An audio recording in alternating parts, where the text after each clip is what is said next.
Wilkinson here. Today my guest is my friend Bryce Bailey. He is an art therapist.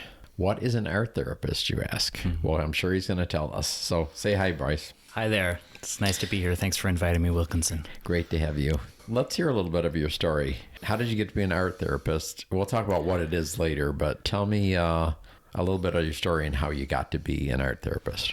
It's a great question. It was meant to be. I always was that creative kid who needed to express himself through art. And as I grew older, I studied art in high school, got a bachelor's degree in art education, and then eventually wanted to do something to help people specifically through creativity and the creative process. So I went back to get my master's in art therapy and psychology. So it was kind of a long time coming, but it was kind of fulfilling my destiny. So grateful to be able to help others and be of service by using art in the creative process. And personally, how did you get there? I mean, what was going on in your life that brought you down that road?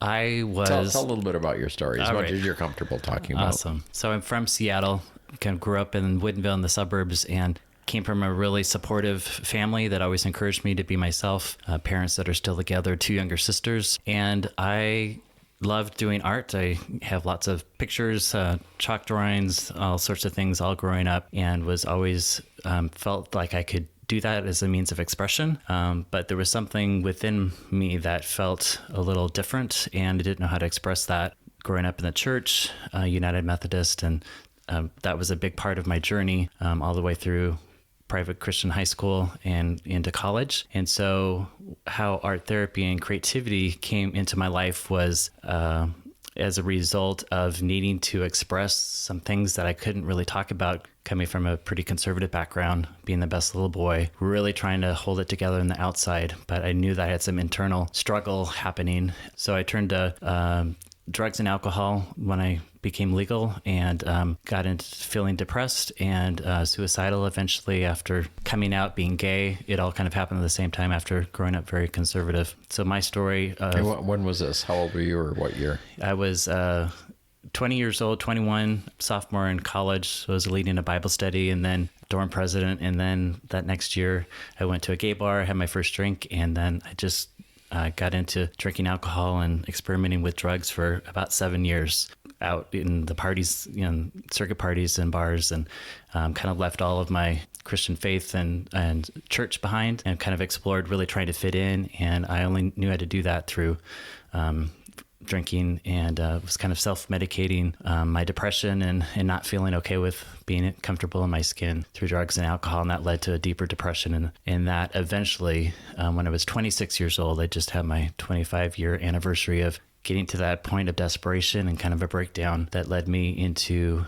an intentional overdose, where I wrote a note of desperation, of not wanting to be alive, and ended up in the ICU, strapped to a bed because I was a harm to myself at the university hospital. And I was sent to the psychiatric unit and was given a blank journal by someone that I didn't even knew me, cared about me. And I started journaling my experience of why I didn't want to live through a book that I called New Beginnings. And that led me 2 years later into recovery and being clean and sober now for 22 years. So, and art was just a way of expressing that through visual journaling, through collage, writing, doing poetry. And that was the only language I had. So coming from a family that didn't drink alcohol, a family that was not, able to understand initially what my struggle was, because I didn't have the language for it. So art therapy is really about a visual expression of those struggles and challenges and big things that we can't talk about. So you were 18 when you started drinking.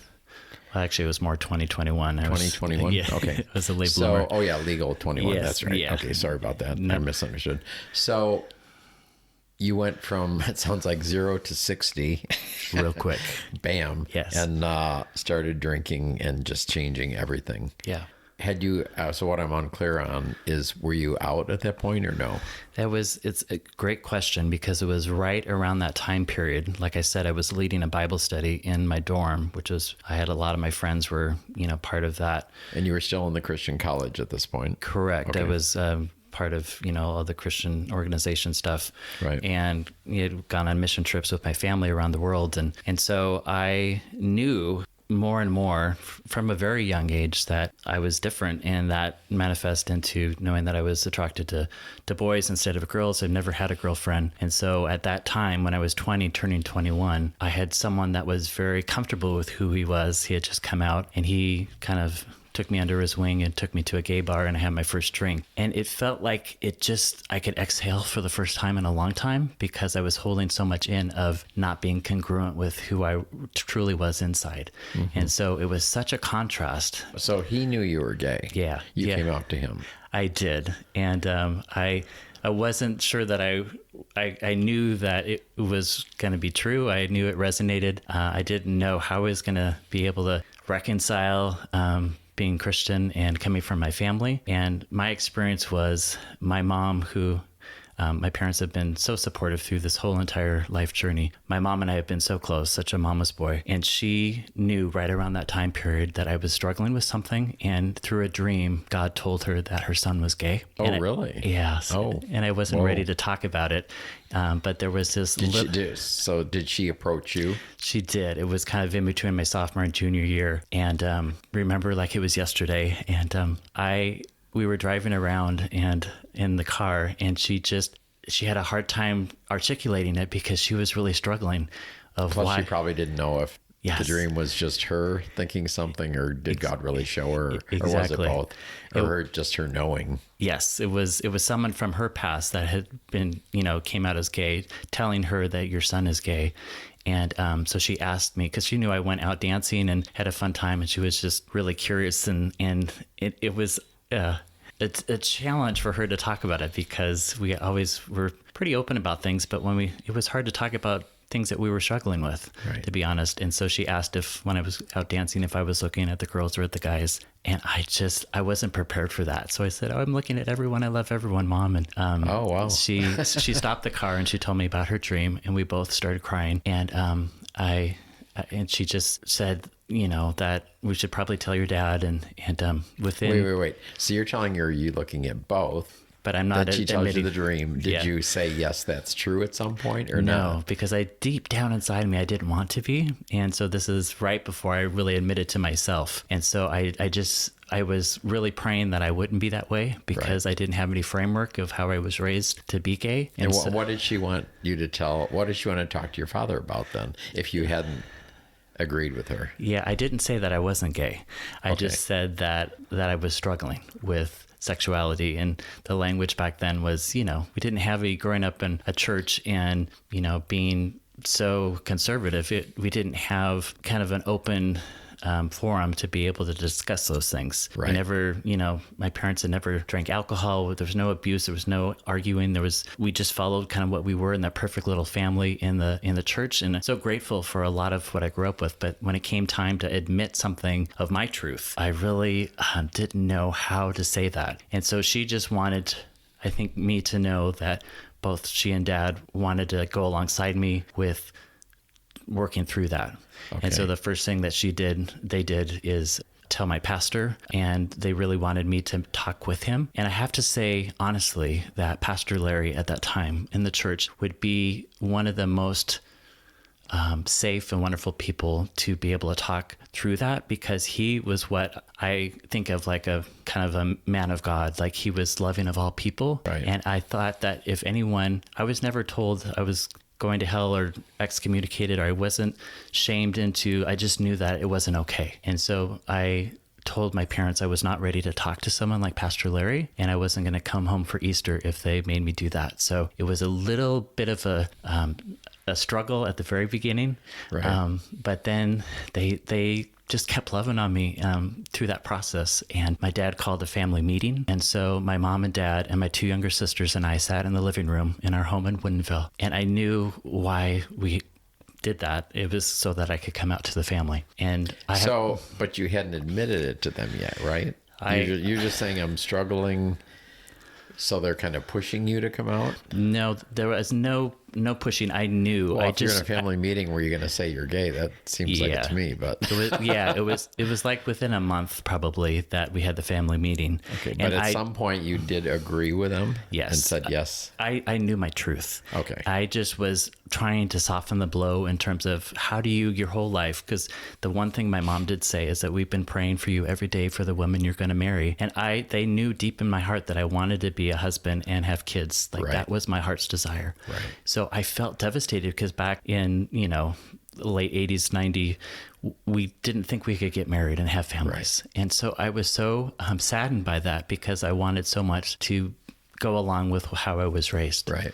And so has she changed the sentence to read, "We've been praying for the husband that you'll find," or did she never change to that? She's been praying for me every day, and she's so just more of a generic prayer then. Just I would probably say that she wants me to be happy and is prayed for my happiness and feeling content with who I am. Oh. And I have to say that my parents immediately they were, subscribing to like focus on the family, some conservative things, and they immediately discontinued because it wasn't working for them. That's all that they knew because that's how we were raised. Exactly. And so they immediately kind of put their energy and they expanded their faith to incorporate.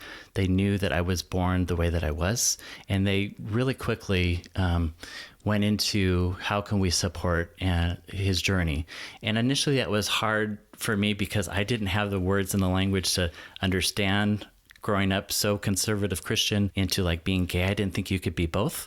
Right. And so that's, I think, why I was moving out, I was, leaving college and going into my own, in my early 20s of living by myself. And I got into drinking and using drugs to cover up something that I wasn't okay with and numbing the pain and self-medicating through, drugs and alcohol.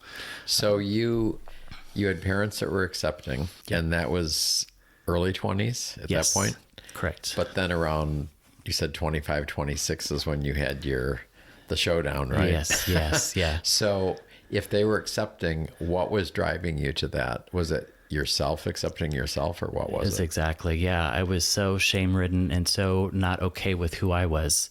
And that, they kept trying the best that they could to show love, but it was something, kind of an internal process of not finding self-acceptance. I had dealt with body image issues. I've, dealt with not feeling like I was connecting to other like-minded people. I didn't know that there would be other people that were raised in the church that were dealing with being gay. So initially it just motivated me to try something new and almost compromise everything I stood for by drinking and using drugs, even some crystal meth. I didn't get into it too deeply like some of the community, but it was really fun. I was partying and having a good time and dancing and taking my shirt off and feeling very uncomfortable with that. But, it eventually and pretty quickly led to a darker and a despair because I still was at peace with myself. My family still was trying their best to show love. I had friends that I didn't really know very much because I was blacked out a lot. I really drank alcohol to excess, and it led me to kind of fuel my depression. And then I became suicidal for the last couple of years before I was 26 and ended up in the hospital. So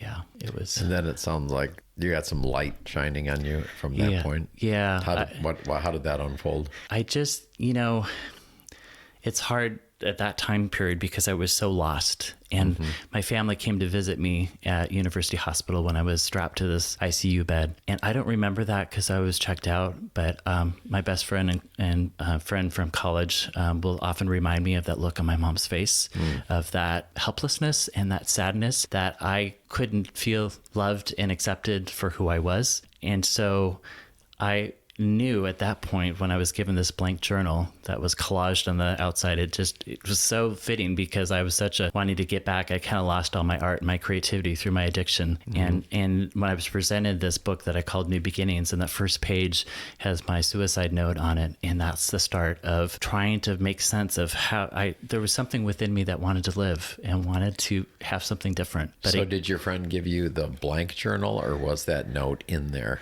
because he was privy to it? No, he gave me the outside of it was collaged and the rest of it inside was all blank. Okay. And so on the very first page of February of 1997, I called it New Beginnings, a recovery journal. And I, like I said, didn't get sober for 2 more years. My sobriety date is September 24th, 1999. So it took me that long through 2 or 3 journals to tell my story of longing for something different. I still had some starts and stops with drinking and using. I got a DUI during that period.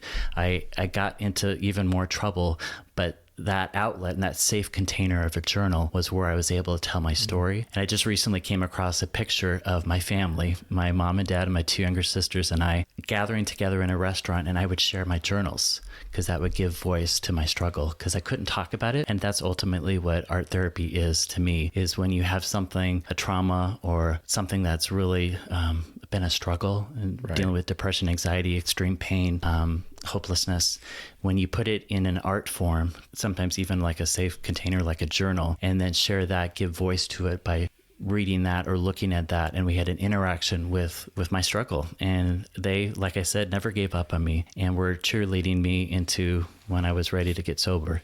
And they're still such an important part of my life, and I wouldn't be alive if I didn't have that, support of, because I so wanted to not disappoint. And, I was holding this best little boy title for until it almost killed me. So we're on a audio podcast. It's not YouTube or something like that. When people listen to this, they're thinking journal. And when obviously most people, when they think of journal, you sit down and you write your thoughts, randomly or whatever. But that's not what I'm looking at here. You've got some couple samples. Mm-hmm. So why don't you, just for someone that can't see it, why don't you describe what they are? What do they look like? Yeah, I have, like I said, from 97 when I was at the psychiatric unit, I used collage and images in magazines and photographs, and I'm really drawn to color. I just started doing kind of layers and collage and using mixed media. Sometimes it would be, I love writing, like calligraphy, and so using all of the art form of kind of expression, like if you put on a canvas, but putting it in the confines of a journal. So I sometimes would do writing, like an actual diary or journal entry. Yes, but it often like an overlay on the photos. Correct. Right. So I'm often inspired by music, or I read something, or from my own experience of something I need to express and let go of. So it's a release for me and a safe place of an outlet, a creative outlet. And so I have dozens and dozens of these visual journals. And then when I got sober, I started sharing that with other people and doing workshops. And that's a big part of my story. The one that I'm looking at right now as we're talking that has been significant for me is a journal that I utilized an already existing book that was part of my past. And as an art therapist now, how to change the narrative or to embrace and empower ourselves to be who we are. And it was a book that I found as a student at Bellevue Christian High School. I would go to Bellevue Square Mall at the Walden Books in the photography section and found this book called Sleeping Beauties. And it was just, I look at it now, it's pretty innocent, but it was a lot of guys that are naked, and it wasn't like pornography, but it was just beautiful images of the male form. Obviously, didn't have a GSA or a coming out party in, as a Christian high school, especially in Bellevue. I was class of 1989. But I kept going almost every week religiously to this photography section in this bookstore and looking at those images. And so just attracted to that, aroused and wanting so much to be okay with who I was. And at the same time feeling shame and feeling like it was a sin. And so then you had to confess going there, pray about it. Yes, pray about it. And then you go back. But it was like a drug. Yeah, I kept going back to it. And it's a beautiful, beautiful book. And it just was that starting point of realizing, because I knew at a very young age that I was different, but I actually kind of knew that I was attracted to boys early on. So that's why I've never had a girlfriend. I never got married to a woman, because I just knew that it wasn't quite right for me. And I so wanted it to be right. And so when I found years later in my recovery process, I found that same book, Sleeping Beauties, at a rummage sale on Capitol Hill in Seattle. And what a coincidence. It was. And I picked it up, and it was almost an emotional experience, because I held that and I looked at it with new eyes, that I am celebrating and embracing who I am as a gay man. And so I collaged and wrote a story on top of the images in that book of, celebrating who I was. And I'm still a work in progress, but that letting go of some of what wasn't working for me, and realizing that I could really embrace and honor the beauty of what that book represented, Right. and find healing and compassion for that young 16, 17-year-old gay boy that was trapped in a Christian school. And so that's part of why I need to share that with others, because if you're trapped in something that's not working, there is freedom and healing and liberation on the other side of that. And you have to find the outlet to get unstuck and out of the self-constructed prisons that we create. Even in recovery, being sober 22 years, I find that if I'm not continuing to do the work to keep expanding, to keep growing and honoring who I am as an authentic gay male, I can still be a part of my family. I have my two sisters and I are still very close. I have 7 nieces and nephews now that became the kids I always wanted, and they embrace and accept me to be part of the family. But part of my mission is to continue to help others using art therapy. And currently I work in a hospital setting, and the need for a creative expression as an outlet, as a means of healing, where I work with folks that have had strokes or brain injury in a physical rehab, a lot of amputees, people surviving COVID. And so I become the spiritual, creative, mental health support of, I actually get to visit people now in the hospital and give them a journal like it was given to me 25 years ago. You left the journal. We met yesterday briefly, and then you left that, and I looked at it while you were not here. Mm-hmm. There's one thing that struck me in there. You were talking about God a lot in those beginning ones, and I haven't seen all of the latest ones, but I wanted to talk about that. Yes. So what are your thoughts about God and, all of that? Where are you today with all that? Yeah. Is basically what I'm asking. That's a wonderful question. And it's been a journey for me of reconciliation, of being true to my own spiritual path. Like I said, I was born into a United Methodist family, and I became Christian at a young age, and that meant so much to me personally. And when I came out of the closet into the gay bar, having my first drink and all of that at the same time, I really couldn't justify hanging on to the God that I grew up with, of my upbringing. Mm-hmm. And so that period of 7 years before I got sober was such a progression into the spiritual darkness of disconnecting from anything that was true about the faith and the Christian upbringing that I grew up with. So when I got sober, I've been a part of some 12-step groups and different means of finding a new way of life. And the concept that's worked for me is kind of finding a higher power, something greater than ourselves. And sometimes I still use the word God. The God that when I say the word God in those journals of my story, it's not exactly the God and the Jesus and all of that I grew up with.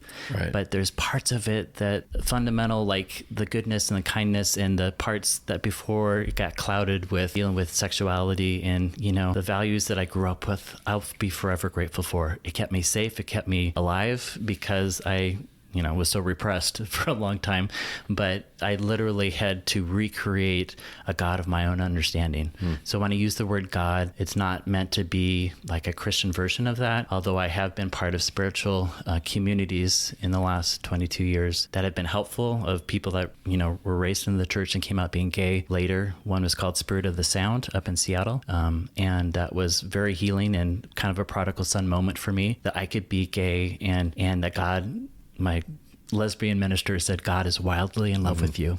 And I didn't think I could believe that at that time, but I grew into the understanding that the God of my understanding and what my life had become is a direct result of being true to my own spiritual path. So I could go to church with my family. I've taught Sunday school with my mom. I've go to the service. I love still the music of my childhood, but for me, it's a little bit different than, right out of the Bible. And I found my own way and my own path, and my family has been very supportive in that. And I really feel that all of them have become more spiritually minded instead of just religious, because the church isn't exactly what Christianity is. Right. And so I feel that they've had a ministry of telling the story of their family and having a gay son as their oldest. Right. They had a marriage ministry. They have a grandparenting ministry. They're still involved in a non-denominational community church up in Snohomish. 7 years ago, I moved to Palm Springs, and I had a hard time because I'm so close to my family still, one of my sisters and 4 kids and both my parents. But I knew that if I was going to continue to be true to myself, I needed to walk into my next indicated step, which was Palm Springs. For some reason, Right. there's a spiritual healing that happens here that's very embracing of all LGBT community. There's a really strong sober community. It was just meant to be. I came to visit for a winter. I went back to teaching. I was at Antioch University adjunct faculty. I had winter quarter off. I came down here for 3 months, did lots of hiking, kind of met my tribe. There's all these people that are in recovery or a spiritual path, and went back to Seattle and just knew that I was meant to move here. Right. And since I moved... So we're going to stop for a minute. Yeah. So I don't want to leave the journal part away because I want to tell you something about my history, and I want to see how all this fits. When I got divorced in 1998, I was spending my last weekend in the house, the family house I had sold it. And I sold almost everything I owned. And I just wanted a clean sweep of everything. So the last night I sat in, I think, the last chair that was in the house. And I sat in front of the wood burning fireplace. And I had a stack of my journals from decades, probably over a foot tall, a whole bunch of them. And I sat there and I thumbed through them. And then there was a couple... I did some poetry and I pulled some of that out of there. But basically, I tossed the journals one by one into the fire. Mm-hmm. I was just kind of thinking, hearing your story, because I was thinking, I wrote a lot about God taking away the feelings that I had, being attracted to men. We called it same-sex attraction. Yeah. I didn't know I was gay at that point. Right. But I knew I was attracted to men. I was like begging God to change me for all those years. And looking back, the story I had in my head, and I realized just a couple of minutes ago that wasn't a true story. Yes. The story I had in my head was that I realized I was gay and that I was begging God to change me, and so I got rid of him. But that's not what happened. What happened was I burned all of the journals because I just wanted to move on. Yes. And then it unfolded that I discovered and came to grips with the fact that I was gay. Yeah. So it was I did a different thing. Right. But now I'm looking at all your journals and I'm thinking, well, maybe I should have kept them. But I didn't, and that's my story. Yeah. So not everybody keeps their journals and not everybody destroys them as I did. But it's an important release. Like if you are at that place and you need to burn that, it's right. like a letting go. Exactly. And so I do that with clients and patients, like either shredding some artwork or, burning it, or, tearing it up. We sometimes have to release that. So sometimes we don't need to hold on to that. I've realized from that, I'm right at my feet right now, or is the journal that I was given in the psych ward 25 years ago. I haven't thrown it away. I don't know why I didn't initially, but I know now that I need to remember that my dark past and where I come from is my greatest possession, and what I have to share with people around how do you go from survival to, just thriving in life. And so I don't look at my journal all the time because it is dark. It has, some heartache and some desperation, but I have to remember where I come from. Right. And that's your story. It is. Yeah. Right. And so it's all documented in there. So it's not like and I'm not suggesting you destroy them. I looked at them and I think you should definitely keep them. Yeah. Well, I want to turn it into some kind of a visual, like how do we tell our stories, even through the heart, and publish that somehow, because it's become part of my higher purpose, I believe, and why I'm still alive. And I just did a workshop this last week here in town. And just to share that, it's emotional for me because I read the note that I wrote, of wanting to commit suicide. And I showed the pictures of early on before I was ready to embrace something different. So in doing that, it's empowering for when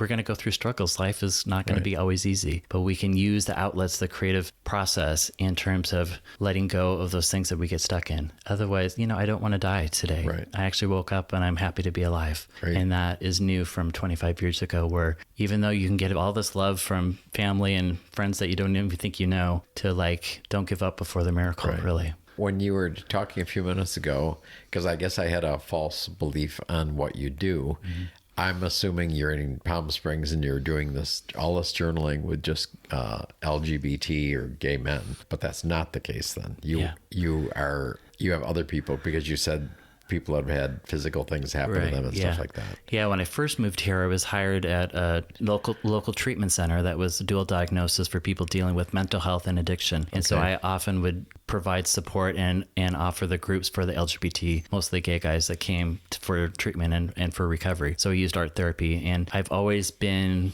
wanting to give back to our community, the LGBT community, which is very strong here in Palm Springs. And so I do that in addition to my job currently is at a physical rehabilitation hospital. And since it's Palm Springs, we get a lot of LGBT patients. So it's been a beautiful way of expanding my, like, how to fit creativity and art therapy and healing into, when you're learning fine motor again after a severe stroke, or you have expressive aphasia and you can't talk, or you're dealing with severe depression or PTSD. There's a real need, especially coming out of this pandemic, for mental health and spiritual healing. A lot of times I go in with my little art cart in the hospital and I'm very bright and colorful. And they're like, is this the Candyman? Like, what are you very, there's, I don't want what you have. It's a little much for some people. I have fabrics and I have, pastels and paints and clay and all sorts of things. And I just connect with people. And oftentimes they'll say, are you a minister? Are you like a creativity chaplain? And I find that to be such a compliment, because I get to give back now, because there were so many people along the way. I'm not here and talking to you today because I did this on my own. So many people have inspired me to follow my passion, follow my destiny. Being here in Palm Springs actually got me closer to my family, because I can show up more fully as my authentic self. I've done some outside work with erotic life coaches and energy healers and therapy, and with working my recovery 12-step program. All of that has given me the capability of showing up more than I knew how to do. So my main passion is giving back to the LGBT community, because that's the essence of my journey of finding self-acceptance, and that we have to support and embrace and celebrate each other. Because I'm tired of so many people dying of addiction and of suicide. And it's, I'm a survivor, and I want to know that it is possible to become 51 years old and be 22 years sober and find the life like beyond comprehension. This expansive existence that I have today is just a gift. Life is precious. It is. And I'm so grateful that I get to tell the story and be able to let people know that there is light, there is hope, there is, that you are loved just as you are. Right. And if you're stuck in something that's not working, or closeted, or you're not okay with who you are in your skin, it will get different if you show up and find the willingness to create a new narrative. So we're glad you're here. I'm glad to be here. And thank you for coming today. Thank you so much for having me. I appreciate it. I appreciate what you do in the world too. Thank you. Thank you for sharing your story with us.